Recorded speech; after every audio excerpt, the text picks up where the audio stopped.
Oh, baik para adik panitia, saya aturkan panganjali umat terlebih dahulu. Om Swastiastu, Assalamualaikum warahmatullahi wabarakatuh. Salam sejahtera bagi kita semua, salam kebajikan, namo buddhaya, salam harmoni.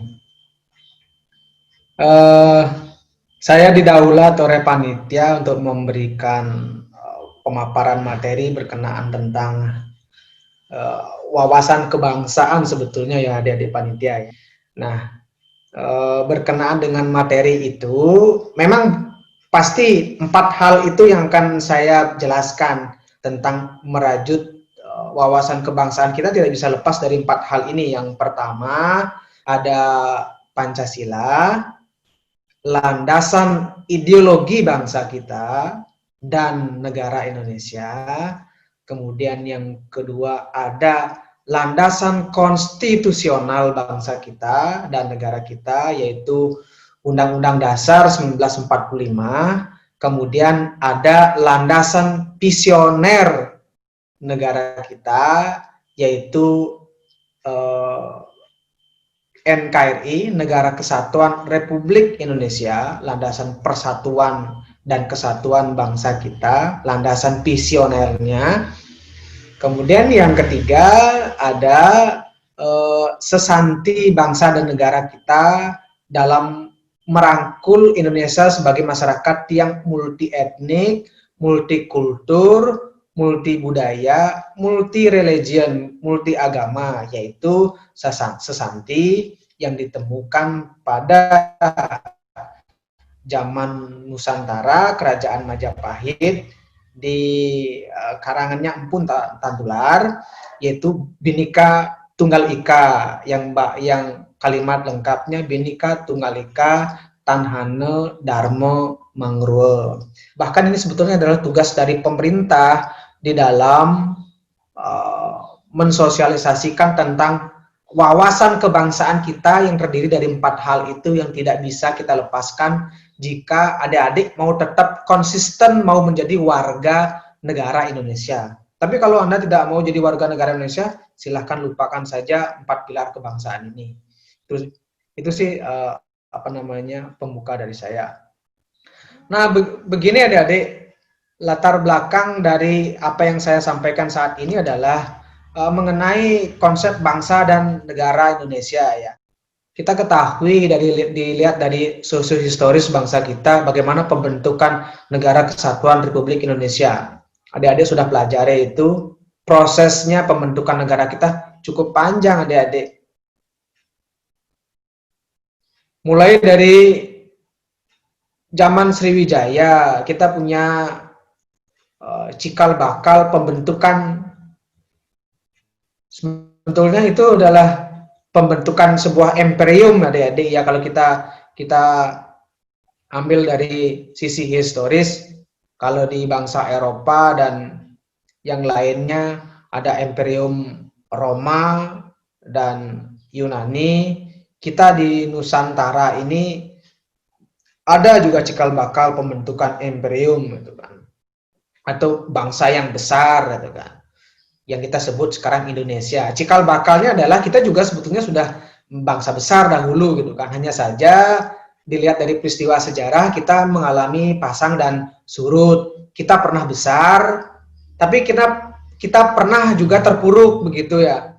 Kemudian ada kerajaan Majapahit, setelah itu hilangnya Imperium Sriwijaya, muncul imperium baru kerajaan Majapahit gitu kan. Di situ kan ada slogan Sumpah Palapa dari Pati Gajah Mada yang ingin mempersatukan Nusantara. Nah, itu kan cikal bakal dari pembentukan negara kita ya. Kemudian kita masuk pada zaman penjajahan.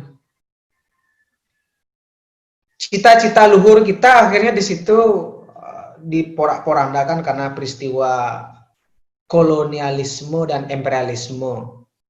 Ideologi-ideologi bangsa kita itu akhirnya terkikis karena pengaruh kolonialisme dan imperialisme. Tetapi kita tidak surut sampai di situ. Ada upaya dari generasi bangsa kita ingin menjadi bangsa yang bebas, bangsa yang merdeka, gitu kan. Beberapa upaya sudah dilakukan, baik dari perlawanan yang sifatnya kedaerahan. Kalau di Bali ada istilah puputan, begitu kan. Perang habis-habisan melawan bangsa penjajah, sifatnya kedaerahan, tumbang. Kemudian mulai dari gerakan-gerakan nasional, puncaknya gerakan nasional kita dipelopori oleh gerakan Budi Utomo, Hari Kebangkitan Nasional Indonesia 1908. Terus kemudian ada gerakan Sumpah Pemuda 28 Oktober.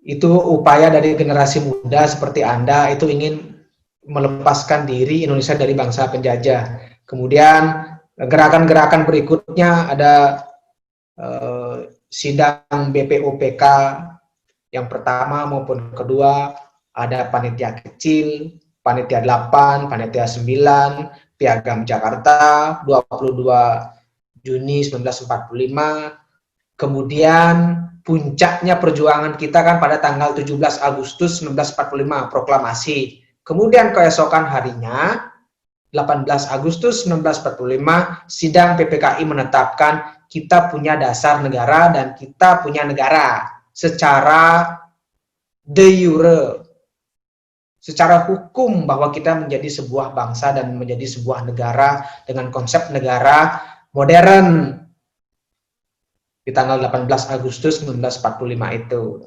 Yang tentu saja telah memenuhi syarat-syaratnya terbentuknya sebuah negara.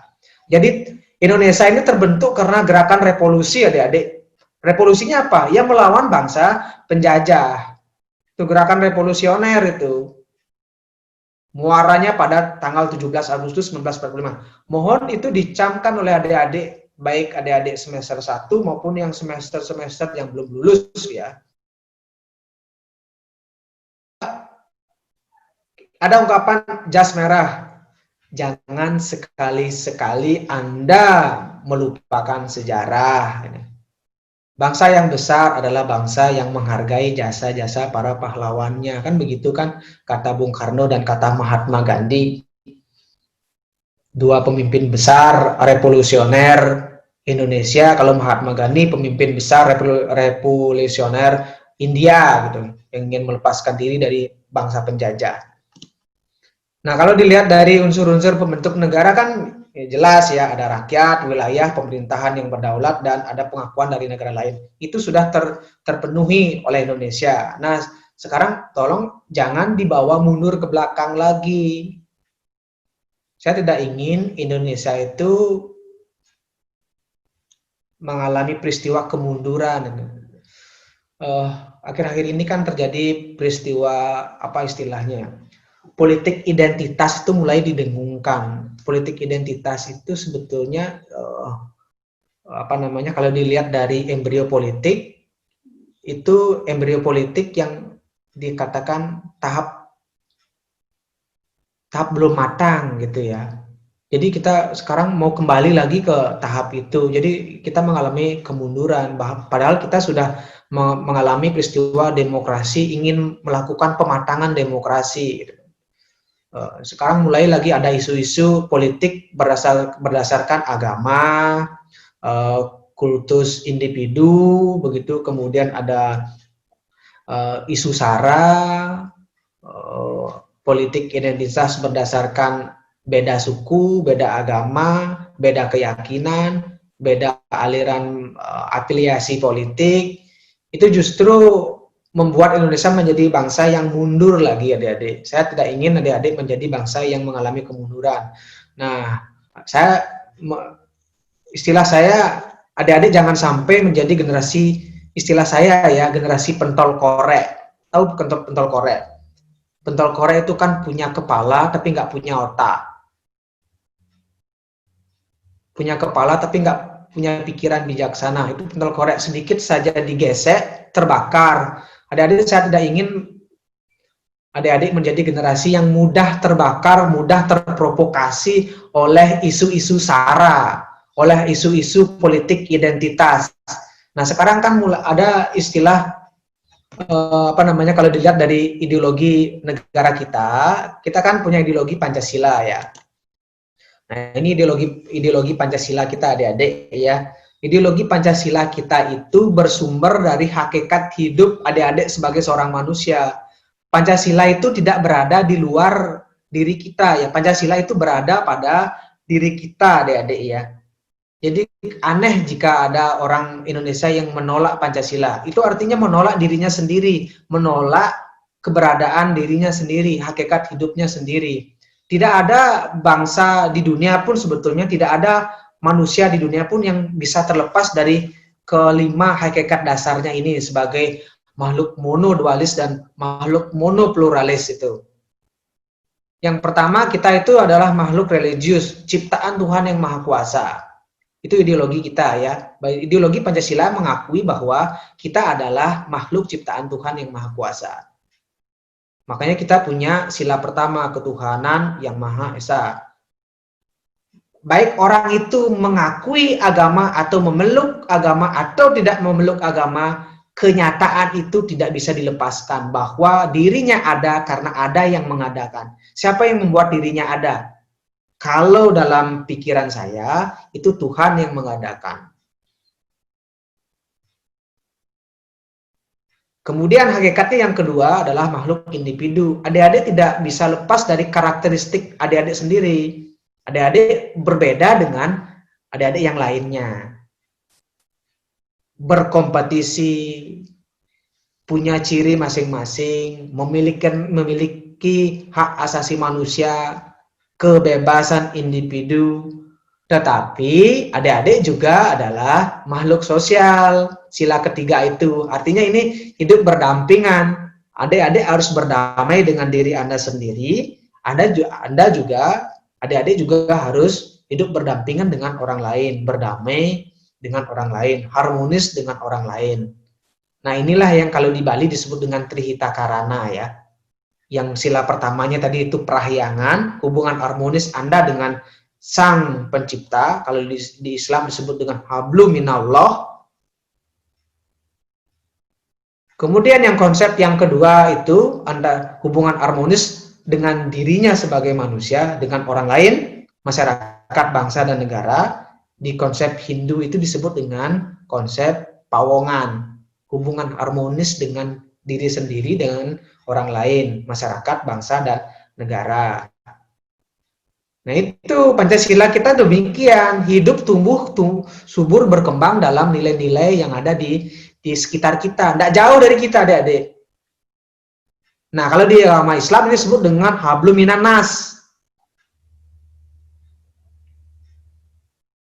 Nah, kemudian yang keempat itu kita adalah hakikat hidupnya sebagai makhluk berpikir bijaksana. Makanya bunyi sila keempat kita adalah kerakyatan yang dipimpin oleh hikmat kebijaksanaan dalam permusyawaratan perwakilan. Jadi Anda itu harus bijaksana mengelola kehidupan Anda. Karena kenapa harus bijaksana? Hakikat hidupnya banyak soalnya. Bagaimana mengatur hakikat hidup Anda hubungannya dengan Tuhan, dengan diri sendiri, dengan orang lain, masyarakat, bangsa, dan negara. Terus kita juga harus punya hubungan yang harmonis dengan lingkungan alam semesta sebagai makhluk materialisme, makhluk materi, makhluk jasmani, memerlukan sebuah keadilan. Jadi porosnya di tengah itu Pancasila gitu, di sila keempat itu. Anda sebagai makhluk bijaksana. Kalau ini tidak Anda lakukan, kalau ini Anda tidak lakukan dengan harmonis gitu kan, tidak menjadi masyarakat yang bijaksana, ya seperti hukumnya Thomas Hobbes, homo homini lupus, Anda akan siap menjadi serigala bagi manusia yang lainnya, siap menyerang satu sama lainnya. Nah, disinilah yang akhirnya yang menyebabkan kita itu tidak harmonis, karena kita tidak bijak mengelola hakikat hidup kita sendiri. Kita ingin supaya bangsa kita itu sesuai dengan satu ajaran agama, sila ketuhanan yang Maha Esa, tapi ingin berdasarkan satu pandangan agama saja. Nggak bisa, itu kurang bijaksana. Terus agama-agama yang lainnya mau dibawa kemana di Indonesia? Nah, ini yang saya sebut dengan merajut wawasan kebangsaan kita, gitu kan. Tidak hanya berdasarkan satu golongan, satu pemikiran agama saja. Apalagi sekarang ada isu ingin mengembalikan roh Piagam Jakarta. Kita kan tahu sendiri roh dari Piagam Jakarta itu sila pertamanya itu adalah syariat Islam. Nah, itu menjadi tanda tanya bagi kita. Kenapa? Saya justru kita tetap pada Pancasila yang disepakati pada 18 Agustus 1945. Sila pertamanya adalah ketuhanan yang Maha Esa dengan mengakui 6 agama resmi dan ada beberapa aliran kepercayaan diakui yang ada di Indonesia. Kemudian secara konstitusional itu berada pada pasal 29 ayat 1 dan 2 tentang ketuhanan yang Maha Esa. Bukan berdasarkan atas salah satu agama, itu saya tidak ingin. Akhir-akhir ini kan didengungkan tentang apa namanya PKI menggerogoti dan menjadi hantu Negara Kesatuan Republik Indonesia. Menurut saya bukan hanya PKI yang menjadi hantu bangsa dan negara Indonesia. Ada ideologi-ideologi lainnya yang sedang mengintai Indonesia. Di situ ada ideologi kapitalis liberal, terlalu individualistik. Itu berbahaya juga menurut bangsa Indonesia, menurut Pancasila. Kemudian jika kita hanya mementingkan sila ketiga, kehidupan sosial, di situ kita hanya menerapkan ideologi sosialis, komunis. Itu bahaya juga menurut kita. Apalagi hanya menerapkan sila kelima sebagai makhluk jasmani. Kita bisa menjadi negara sekuler, tidak mengakui adanya agama dalam ketatanegaraan. Itu berbahaya juga. Pancasila itu adalah intisari dari ajaran seluruh agama yang ada di Indonesia dengan konsep inklusivisme di dalam Pancasila itu dinaungi oleh seluruh ajaran agama. Itu inklusivisme. Artinya di dalam agama orang lain sebetulnya juga ada ajaran agama saya. Di dalam ajaran agama saya ada ajaran agama orang lain juga. Itu disebut dengan inklusivisme. Kemudian yang paling penting sekarang di Indonesia adalah gerakan moderasi beragama. Jadi kita moderat gitu loh. Tidak fanatisme buta terhadap agama sendiri. Kemudian adik-adik juga harus mengedepankan sisi toleransi kehidupan beragama. Hubungan harmonis dengan pemeluk agama lainnya. Orang kan agama itu kan mengajarkan tentang kebaikan dan kebenaran, keharmonisan gitu kan, kedamaian.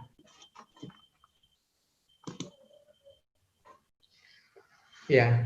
Jadi saya merasa heran apabila adik-adik merasa beragama, tetapi hidup Anda belum harmonis. Jadi Anda belum belajar agama dengan benar. Jika di Indonesia belum harmonis kehidupannya, jadi masih dipertanyakan bagaimana sebetulnya kehidupan beragama kita. Oke. Nah, saya masuk ke sendi pokok negara kita yang kedua, yaitu Undang-Undang Dasar 1945.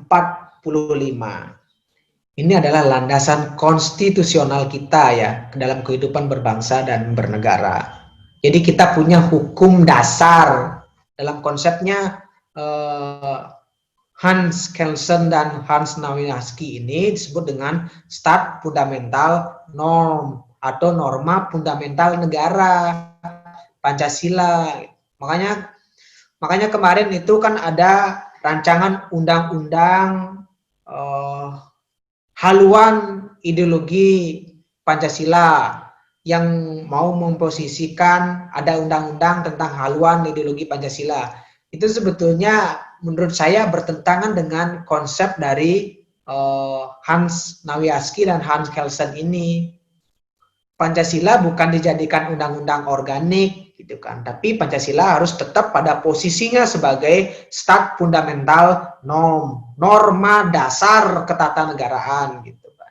Kemudian ini diterjemahkan ke dalam menjadi stat Grundgesetz gitu kan, atau aturan dasar, aturan pokok negara. Inilah undang-undang Negara Kesatuan Republik Indonesia, Undang-Undang Dasar 1945, konstitusionalnya gitu.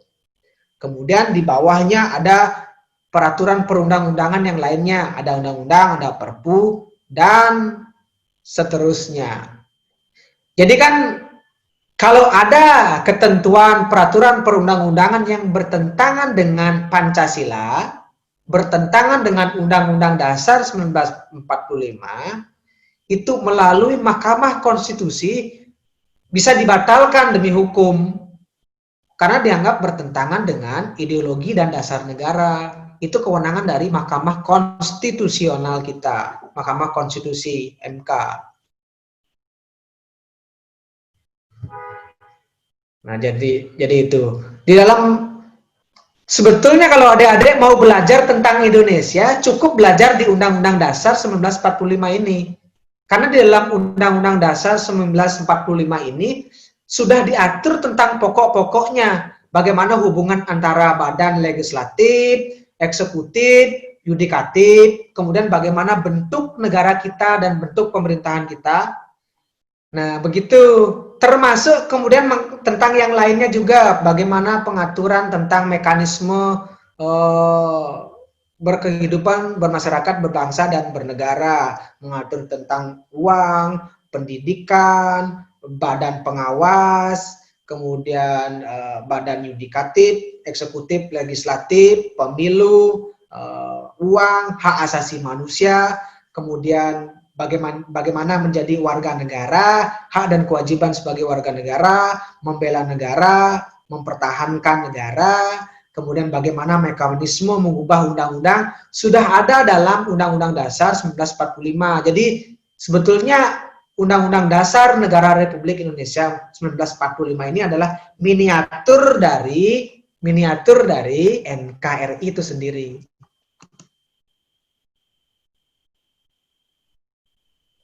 Kemudian setelah NKRI ini ada konsep Bhinneka Tunggal Ika, berbeda-beda tetapi tetap satu, unity in diversity, kan begitu istilahnya ya, bersatu dalam keberagaman.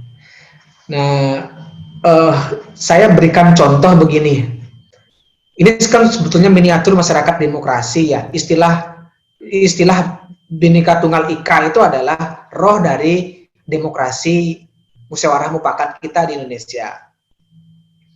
Saya sering belajar demokrasi itu lewat instrumen gamelan, adik-adik. Kalau di Bali ada istilah sekegong, kelompok masyarakat yang memainkan instrumen gamelan disebut dengan sekegong. Kalau dalam konsep nasional itu kan apa istilahnya ya, kumpulan orkestra, namanya orkestra. Instrumen musiknya itu banyak sekali. Nah, inilah sebetulnya prototipe masyarakat demokrasi kita di Indonesia. Bagaimana Anda mengamati tentang musik orkestra itu?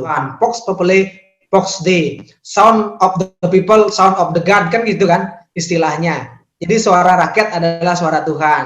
Tetapi suara rakyat ini kalau tidak dibingkai oleh nomokrasi, tidak dibingkai dengan aturan hukum, negara berdasarkan hukum, Rechtsstaat maupun rule of the law gitu kan, bahaya juga.